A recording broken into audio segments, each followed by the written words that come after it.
The Real Madrid manager. The celebrations are well and truly underway. Borussia Dortmund got to Wembley last night, and tonight Real Madrid are back in the Champions League final. 2-1 on the night, 2 goals off the bench for Joselu, after Alphonso Davies' wonder goal had given Bayern Munich the lead, and they've gone through Real Madrid tonight by... What a night there for Champions League there. Well, welcome you on the show, 360 Sport on Trust TV. I'm Adeni Ajishafe. Like I said earlier, what a night. Bayern Munich versus Real Madrid, a match that actually saw a lot of intrigues there. No one saw that coming because Bayern Munich were almost running away with it. But Real Madrid, they fought back and they showed their class. Why they are the champions of this trophy. 14 times winner, Real Madrid, Los Madrid, as they called them. They did so well yesterday. They fought hard and they were able to, even though a lot of controversial issues that have to do with that particular game there. We're talking about this on the show, 360 Sport.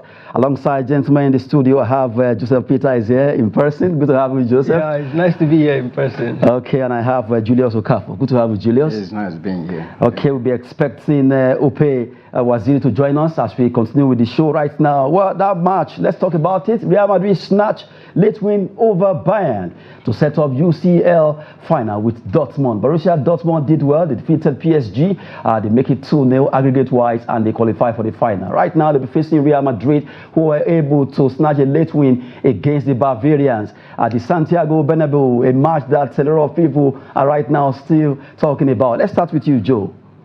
It was just Madrid doing Madrid things, because you look at the game, you think they controlled most of the game. At least 75% of the possession have been them. They've been attacking, and it's like Manuel Neuer was going to be the hero of the day. Then came in the goal from Davies, bang, and everybody was like, okay, what's about to happen? Is it going to be an all-German finals? But then look at what football can do, and look at what only Madrid can do, and the ease at which they can do this over and over and over again. I feel like the more they do it, the better they get at doing it.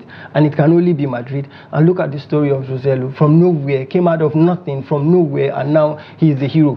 Because if you've not forgotten, let's talk about when Benzema left. We all thought, who's going to be scoring the important goals? Now, what more important goal to score than, or maybe even 2 goals to score than the one he just did now against what's the opponent, Bayern Munich. So it's really something worth beholding, and it's only Madrid that can give us this kind of result. Yeah, you mentioned yourself there. The man has become a hero, really. A man that, in fact, you can call him a rejected stone in Stoke City. Another club that he has played, but right now he has become a star for Real Madrid in that particular match. Julius Okafor, a match that worldwide right now is still a talking point. Madrid is something else. Every year they keep giving us reason to keep looking at them as one of the top team in the best, if not the best team in the whole world. Because every time you see them playing, they keep believing in themselves. As the game goes on, you see how they keep putting in effort, show you that they know what they are doing. In fact, for the fact that you play against Madrid anytime, you're always under pressure. Because you know they're always going to come after you and it's tough, and this Madrid thing, and they keep doing it over and over, and just like I said, they keep getting better every year. The more you play, the more they come after you, they get better. If they have a lapses last season, when they come this time, they want to improve on it. You see them doing it over and over again, and it's only Madrid that can do that. Now, from the way 2 of you are talking, I suspect both of you are Madrid. No, but you don't have any choice but to look at it. Look at Vinicius. So let's talk about Vinicius. I mean, people are talking about Mbappe as the best footballer right now, but I do not think that. Look at how missing Mbappe went against Barcelona on both legs. He was not taking the ball and taking responsibility. I mean, look at Vinicius yesterday. He was like, give me the ball, I'll take on anybody. Give me the ball, I'll take on While we're actually talking about Vinicius, let's just listen to one player who, this is his first, the debut season for him in Real Madrid, that Englishman, that's Jude Bellingham. Yeah, Bellingham was so excited. It was a kind of an irony. He moved away from Borussia Dortmund to Real Madrid, and now he's at the final of UEFA Champions League. Another man moved away for Tottenham Hotspur and moved to Bayern. His name is Harry Kane. Harry Kane, and that's Jude and Harry Kane there. You have their picture.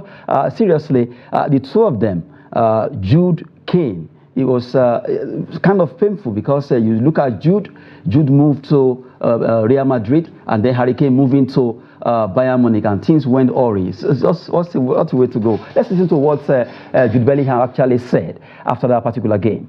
Wow, what What a way to do it as well. 3 minutes of absolute mayhem. I guess in your mind, you're thinking Bayern aren't going to come here to our house and knock us out the Champions League, Jude. Yeah, well, we've seen it a lot of times this season where it looked like we was dead and buried, and it doesn't matter who scores the goal, but someone always manages it. That mentality of never say die, and Joselu, I don't think he'll be sleeping much tonight, so we're useless in training tomorrow, but no, honestly, he deserves it all. He's been an amazing member of the squad throughout the whole season, and yeah, this is his night. When you win a goal down, how important with this crowd for you to get back into that game? Obviously the players have to put it in, but the support that they continue to give you at that point. They're unbelievable. They're the best in the world by far. Coming here, there's a reason why we turn so many games, why when we're down in certain legs that we always manage to come back in the second leg. It's because of these lot. They give you an energy that you can't get from anything else. Is there a pressure? Is there Just listen to what Jude Bellingham was saying there. Fantastic player, but right now history is on his way concerning him. He's facing his former club, and like I was saying before we went on that particular break, you saw that a man moved to another club. Success coming, another one moved, and right now they lost out from German Bundesliga. In fact, the way it's going right now, Bayern is out of any cup this year. Since 2011-2012, they have never been used to trophyless season, but now it's going that way for Harry Kane and Jude Bellingham. The story of Harry Kane actually, I think, is an extension of his previous past. Tottenham are known to be the nearly club. Nearly there, always nearly getting it, but not doing it. Now he left Tottenham thinking he was going to go, make it, win trophies at Bayern Munich. But it's really didn't turn out the way. It's like he's coming to Bayern Munich now has become like a kind of a setback for Bayern Munich because they are not winning the things we know them to win. They are not in the competitions we know them to be. And then look at yesterday. If you look at yesterday, almost nearly is the same thing. They almost won the game, but look at what happened again. So for me, I think it's sort of a bad luck. Maybe he's not quite good with luck, but he's a very, very good striker. No stopping him when it comes to he's doing his job. He has done his job. If you look at the amount of goals he scored this year, a proper team should have won a league or a trophy for him. Yeah. But sometimes football can be so cruel, and you do your job, but it's all about the 11 and it's all about a competition. Now, diving away from Harry Kane and Jude Bellingham, let's go to the coach, Carlo Ancelotti. Some people call him the Don. Now, Ancelotti. Now, let's talk about Ancelotti. Ancelotti as a man who has actually seen it all.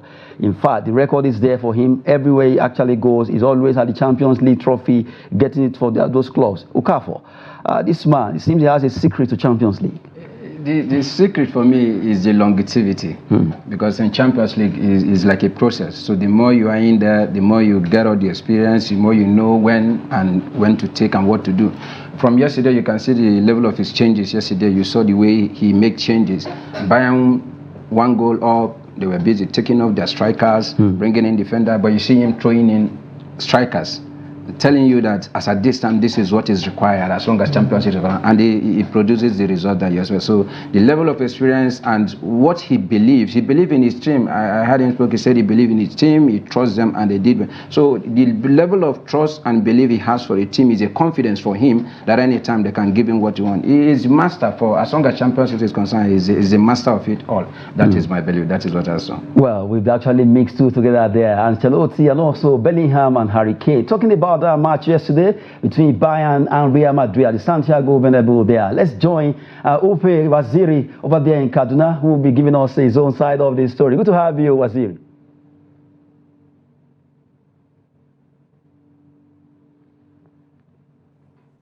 Okay, Waziri. Okay, let's have you again. Hello, Waziri. can you hear me? Okay, we can hear you. We can hear you. Yeah, can you hear me? Good morning. To be here. Yeah, thank you so much for having me. Thanks so much. Okay, good one. Yesterday was a big night for Real Madrid and Bayern Munich there. Well, you saw that game, and I'm sure maybe you are tilted towards Real or Bayern for the fact that a lot of people were not too happy for what happened because of that the league's goal that was cancelled and all that. But from your own side, how would you rate that game? Yeah, one of classic European nights. You would say it was a cracker between two juggernaut teams, two big teams who have so much pedigree and history as long as the Champions League is concerned. And some of these nights, you always say, will not pull. It's a hardly shy situations like this where where referees tend to get some decisions on because they're very, very big nights. So much is at stake, the press on the referee. So sometimes it's usually difficult for them. But that aside, I'm not trying to Bayern Munich to always look at and say, hey, that's probably that is the decision that cost us in at the final of the 2024 Champions League final. But the game in particular, I think the tactical of the game was very, very interesting to me. If you paid attention, a lot of people expected Tuchel and his Bayern side to defend, sit back, and the instant you saw Pavlovic and Lima starting, you knew that it was trying to absorb pressure and then have spaces for a very tricky player like Lala to exploit. But then Madrid also in the first half, despite all of the heroics of Manoya, I think shout out to Andy, he knew exactly what he was supposed to do to get back at him. Moving Vinicius to the flank, because Vinicius was initially playing the half space, but then pushed him to the line and then allowed other guys to come into the middle, and then he brought in Huteli. When Vinicius was able to take on his man. About the offside, that has generated a lot of arguments online concerning the fans of Bayern and also Real Madrid.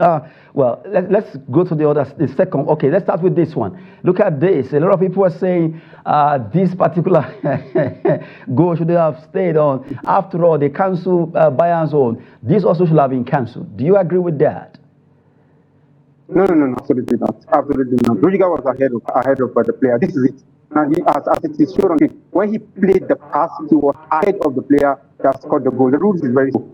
So the player is not side at all. A lot of people are looking at the Bayern Munich player, whom Hoseli was ahead of, but he was supposed to be the Madrid player who provided the assist. Now in this shot that you have right now that I can see, Rudiger is not offside because that player, I think that's Madraoui, kept him on. And then the instant he got the ball, he went ahead of the player that scored the goal, being UCL, and it is offside at all. The rules are very clear. Okay. And then for the second one now, yes, for the second one, Delight scored and then it was called offside. It was an offside. It wasn't offside, I beg your pardon. It wasn't offside at all. It wasn't off, but it's a mistake. It was an error from the lineman. And then what he did was he blew the whistle too early. The instant he blew the whistle, the Madrid players became flat-footed, didn't react. And then Delight just buried the ball. I think the goalkeeper even reacted. So probably even if the lineman, so on the advice of the man, right, the referee blew right. And then it wasn't the case that he could go there because the Madrid players were also hard done by because you always say play whistle. They played the whistle at that point because they need to blew the whistle, they stopped playing. And then that was so they will say, okay, you blew the whistle and we stop playing. Who had marked probably would have stopped the guy. So I think it's a very complex decision and that all the things should be the line.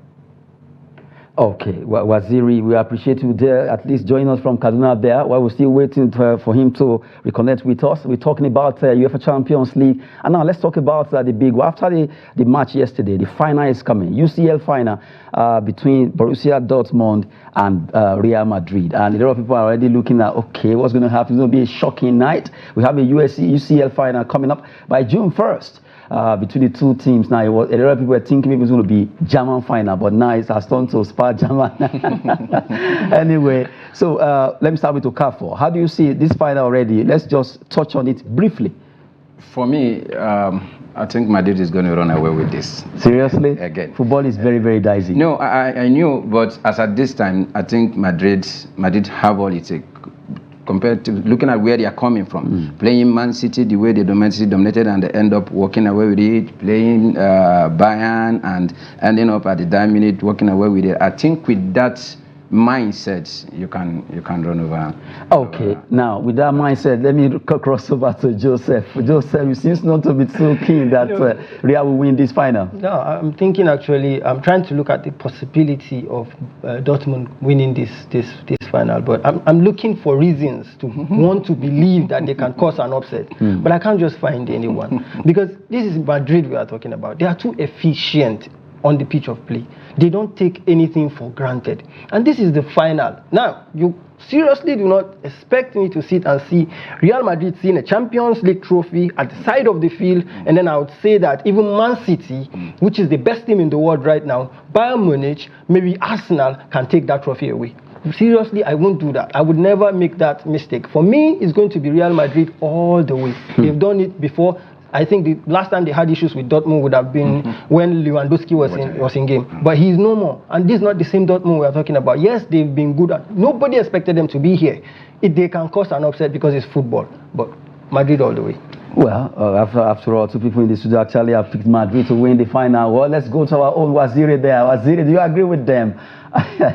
Okay, Waziri seems not to be ready with us, but he was saying something about that offside, that particular delete goal, not an offside, which have been counted for Bayern. How did you feel about that? Yeah, I kind of analyzed that, and I feel like the referee made a mistake. The lineman did his job. Wrong, right or wrong, he did his job, lifted the flag. It's your job as the referee to ignore the lineman for some seconds so that maybe the VAR will be used to check the outcome of that play. But for the referee to just look at the tightness of that particular happening and just quickly, blow his whistle, I think that's wrong. It should have the final. June 1st is the day they'll be at least fighting against Dortmund over there at Wembley Stadium in London. Well, that's it concerning that particular story. We just let the best team win. And now we talked about Fiorentina. They also did well by able to qualify for the final yesterday. Fiorentina in Europa Conference League final after a win over Club Brugge. They did well by able to do it now at the second time in a row right now. And at least they are hoping that they'll be able to make it and also win for that's Europa Conference, the top tier of Europa League there. Quickly, let's just touch on this just in a short period. Fiorentina now, they've done it again, getting to the finals. I hope they don't go and meet. I hope Aston Villa don't make it and go and eliminate another English team. Yeah, because that happened with West Ham. Yeah, it happened with West Ham. So I just hope so. I actually hope it happens because I'm an English fan, so I should support Aston Villa in that sense. Okay. Aston Villa has an uphill task to conquer Olympiacos, and which I don't think they would anyway. So. Let's see from Okafor now. For me, I think. Fiorentina should go ahead and finish what they have started. Being at the final last season and this year you were able to find yourself at the semi-final, I think you should be able to finish it. Be it Olympiacos, be it Aston Villa, whoever it is, I think with where they're coming from, I think they should be able to finish it off. For me, I think Fiorentina for the Europa. Well, quickly, let's leave Fiorentina alone and talk about our own league here. Women played their round of 32 matches yesterday in the President Federation's Cup. We look at that story quickly because of our time. 2024 President's FA Cup, Sunshine Queens defeat Greenfield 3-1, progress to round of 16. Looking at the result of all the matches played yesterday, we have Remo Stars Lady 4-0 against Oxcleans. Castlebrook Ladies, they actually wallowed by Abia Angels 8-0. Nigeria Tel 7 against North End Youth Academy. Kwara Ladies 3, Ahudia 1. You have Plateau United Ladies there shocked by Honey Badgers 3-1. Gallant FC, they lost against Oshube by 2-0. And you have Edo Queens 8-2. Walloping Ikada Queens. Fortress Ladies, what happened to the Fortress? Delta Queens defeated them 2-1. Danas Ladies 3. Mighty Jets Academy didn't come. It was a walkover for Danas Ladies, Nasarawa Amazons, and Bayelsa Queen walking over Mighty Jets. Sudi Queens and Bright Future Queens in those encounters. They did not show up, and that's the plus for those teams right now making it to the round of 16. And the last story that has to do with our own men's league, MPFL. Kwara United will be playing against Rivers United in the rescheduled match, and they are banking on their fans to give them the support. This is a match that Rivers United, they lost their last match against Remo Stars, and they will want to bank on this to do well. Joe? Yeah, they would bank on their team to do well, and they've been doing properly well for maybe the past 2-3 matches. They've actually taken 7 points out of 9, so it's actually good for them, and I hope that they'll be able to stand their ground against Rivers United, being at home and with the backing of their fan. And I support them anyway because the goalkeeper is actually somebody I've played with one-on-one, so hopefully they get to take the 3 points. Okay, so where do you stand? Kwara United versus Rivers. Do you think they can actually withstand Rivers United? Because Rivers United lost last match, they are already wounded. They want to make sure they consolidate on this particular game by winning. Yeah, that's what I think, but not coming to somebody's home. You come to somebody's home and the person has all it takes in his home. In Nigerian league, taking an away win is not an easy task. So I don't see them taking anything out of it. I see Kwara taking their points. And Rivers United are actually hoping that they're able to use this scheduled matches to close gap, but it's as if it's not working. But not with Kwara, not with Kwara. That is the way I see That's it. the thing with all these matches that are left to be played. You think that you're going to get the points. So you add it up to whatever is missing. But that you're doing that adding up on paper. Yeah. Wait till you do it on the football pitch, then we'll know whether you're adding or you are deducting. Okay, let's just take a look at how the table is standing right now before this match is being played. MPFL, talking about the MPFL table there. You look at it, well, the two teams, Rivers United and Kwara United, you see that they are not even at the top 10. And now let's flip it to the other side. Rangers, Remo Imba are topping here. Now we have Kwara standing 14, 13 is Rivers United. Both of them having the same point, 40 points, 7 goal difference, -3 for Kwara United. And Rivers United will play their own match 29. Kwara will play their own match 31, 32. So, like you guys said, it's just going to be a tough one for them to win. It's going to be very difficult. It's not easy to go to Kwara when Kwara are looking at the relegation behind their back and thinking, I must not get here. And Rivers United is looking, okay, we need to finish at the top because we're one of the top teams in the NPFL. They would come, they would try their best. But I think this game is not going to be possible for them to take any points away from Kwara United. So if I have to predict the scoreline now, where will you stand? I would say 2-1. 2-1 favor of Kwara United. Okafor. 2-0. Kwara. Maybe Kwara should just come and hire you guys to be the fans there. We've been talking in the studio with gentlemen there, talking about Sport 360 Sport on the show. And also we had our old man from Kaduna, Upe Waziri, although if we didn't continue with us, but I actually apologize for that issue there. But we appreciate you, Waziri, for joining us to give your own account concerning Bayern versus Real Madrid match. And also, Joseph Peter, thank you so much. Thank you for having me. Like I said, it's nice being here. Good one. Good to have you back. And Julius Okafor. It's nice being here. Thank you so much for having me. At least debuting on there. 360 Sport there. I'm Madeni Jishafash. We always say here that sport is fitness and business. Thanks for watching. Good one.